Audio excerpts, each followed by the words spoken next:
Hello, good morning. Right, I've worked through three versions, version 3, 3.1 and 3.2. This is version 3. That's a rough interpretation of the ground floor, which would be nice space. I think we're all agreed on that. The problems, or not the problems, but the discussion points and the decision areas are from first floor up to the loft, really. So, illustration number 1, stairs over stairs. So if we put these stairs to the loft conversion directly above the stairs from ground floor to first floor, that would be a perfect solution to not take up any more square meterage, have the bathroom that you want. The old bathroom would become a bit of a walk-through storage area. You could possibly have the hot water cylinder in there and open up this a bit more. There's all sorts of options, but yeah, unfortunately, it doesn't work. And the reason it doesn't work is if I cut a section through these stairs, zero headroom. So headroom at that point is 1.2 or thereabouts.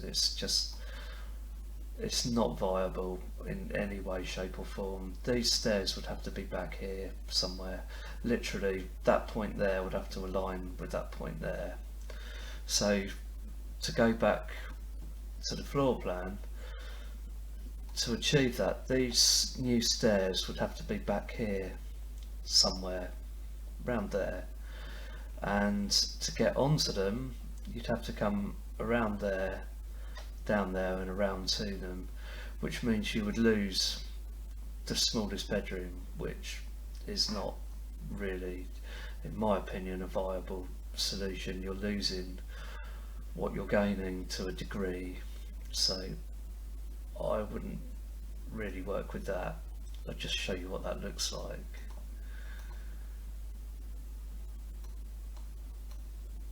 In an ideal world that would be great, but it just won't work. Sorry, there's 3 more stairs down there on the turn, but I didn't bother to draw them because I just knew it wouldn't work. So that's that one, cross out of the list. So that's version 3. 3.1, the only really viable solution to get stairs to a loft and a walk-through into that bathroom is put the stairs and the walk-through where the bathroom currently locates. And the reason for that is the only other option without destroying an entire bedroom is to have a staircase along there or along there. Now, to do that, you have to remember that a stairwell needs to be formed from about the first stair, so you'll have a hole in your ceiling through there, and that will be right in the middle of your loft space, and it just won't function as anything really. The bedroom area would be too small. You'd have to constantly walk around that stair. It'd just be, I've seen it before and it doesn't work. I'll illustrate that more on the last version. So this works. A worthwhile sacrifice, I think, to get the big bathroom and your loft conversion. Yeah. So that's that version, and of course, lovely. I don't know why I've got 2 sinks in there, but a lovely family bathroom. I've got a better layout on the 3rd version, but of course you get a shower in there if you want to. You get, it's a nice sized bathroom. And what I've done, I've made that wall equidistant to that wall. So what that means is the distance of the wall from there to there is the same as the distance of the wall from there to there, which actually gives you a balanced roof externally, which I'll just show you on the final version. So So as I go to the final version, I'll show you a slightly refined, or not refined, an alternative version of these stairs that will save you one stair, which enable you to pull that wall over to there, pull that door over to there. But it's really something and nothing. So this is the final version that I've arrived at to date, and the only difference in the stairs is, instead of walking off this landing stair onto this landing and then onto 3 winders here, I've actually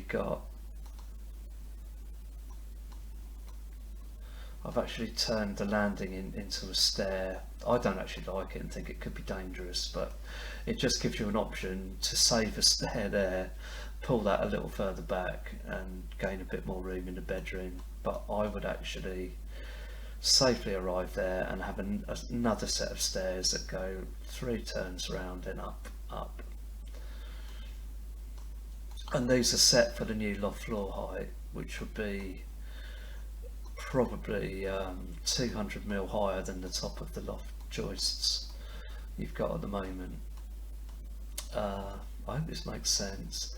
Yeah, so that works,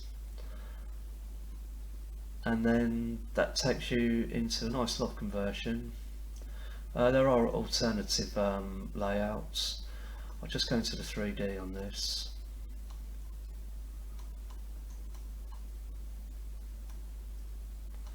So you've got nice open stairwell, landing. That's a regulation requirement. You must have a landing before you come to a door. I've put the door there on this one, but it could easily go there. That's sort of representative of your headroom at this end. Juliet balcony there. Nice master suite.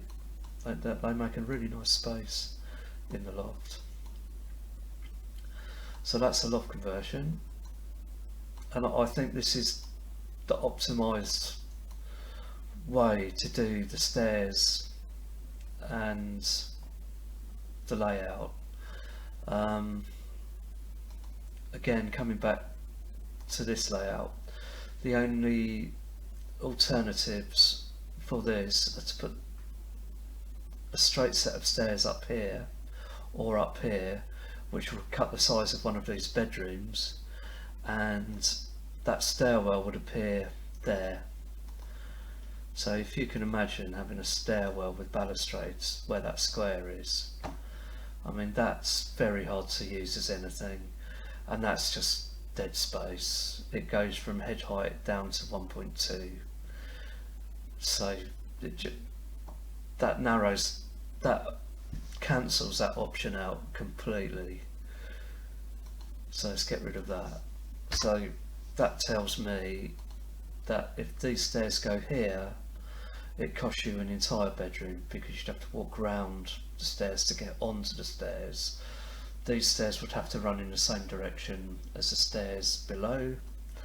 So really, that is pretty much the only viable option. So something to consider there. And then also the outside.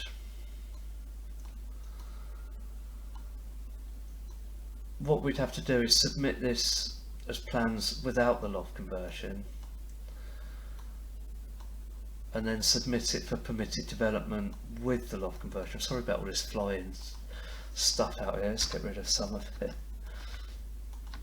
Surplus objects, that's better. If I'm honest, I think that looks a bit busy and a bit messy. That wall there is equidistant to that wall there to make this roof all align, but I'm not so sure myself. I think it would be really worth reconsidering trying to get permission to extend back to here. Make this extension offer everything you want it to extend.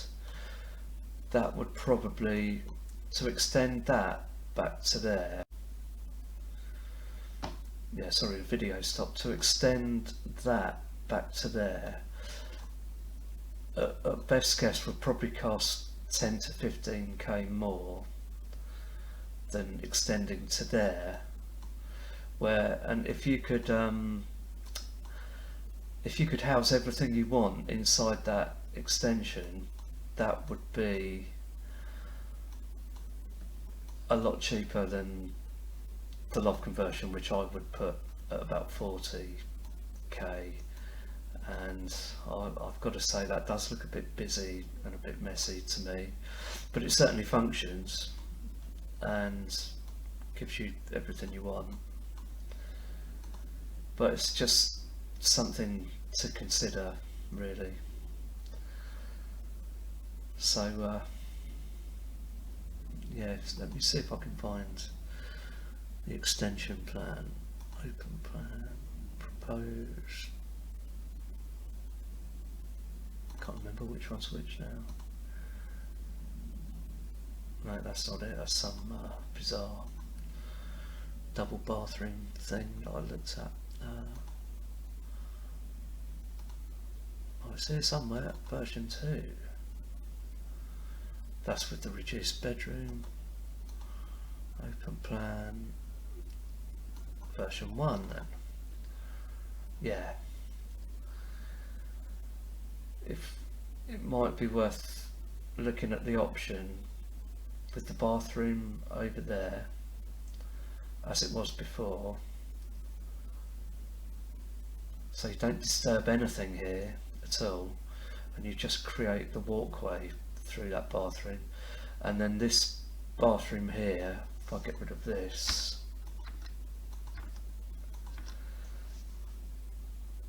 could actually extend, so the bathroom would actually take the space. The bathroom would fill this space here. That's it, of course, if you could get the permission. There's no guarantee of that, but it's we can but hope. So if your bathroom, actually, let me just pause the video a second. Right, I just rearranged the floor layout just to illustrate this. So I've gone through the loft conversion, kind of highlighted that the external looks a bit busy. I'm sure that could be tidied up a bit if that's the direction we're taking. I'll work with it, and I hope you don't mind me offering my opinions. I'm only trying to help. I'll work with your preference. And so coming back to this sort of floor plan that I looked at initially, the only square meterage that you lose is in this space here. You'd gain this kind of a bathroom, which I know is probably not the spacious bathroom that you're looking for, although it is sort of nearly double the size of the one you have, so it functions a lot better than what you have. It's quite long and narrow, but sometimes a house will kind of dictate what you can and can't do to it to a degree, and there's a little bit of that going on here. I do wonder if planning will actually let us go out this far anyway, which would really scupper this design if they started asking us to bring it in by however much. But we could cross that bridge when we come to it. I can't help but wonder if it's worth applying for this size extension prior to applying for the loft conversion. So let's have a look at this externally.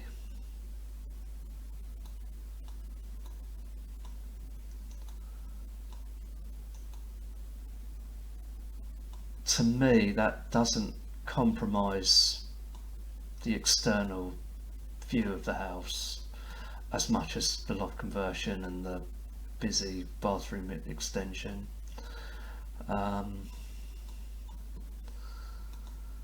Internally, I know that's not ideal. That is a 1700 bath, so I haven't reduced any sort of standard size bathroom components. That is, I believe, 1200 by 900 tray. Let's just double check that. 12 by 9, yeah. So that's a spacious tray, that's not compromised. So the components themselves aren't compromised. Could consider taking that wall out a little bit further, maybe. Not much though, the door won't allow much more. Unless you took that wall further across there. It's a juggling act. But that kind of works.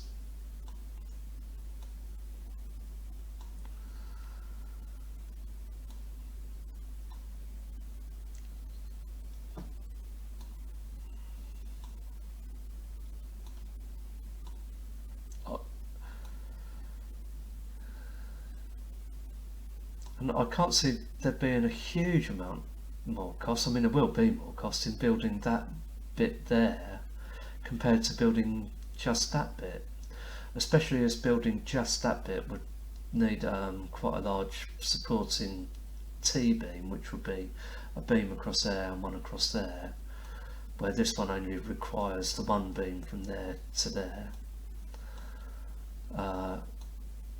So that's one thing to factor in.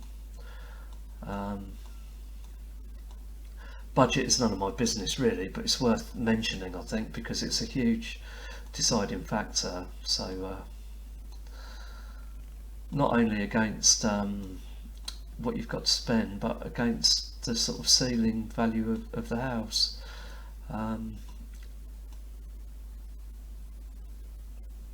But as I say, I'm happy to work with whatever you want. I just want to show you the options and the reasons for the options, really. So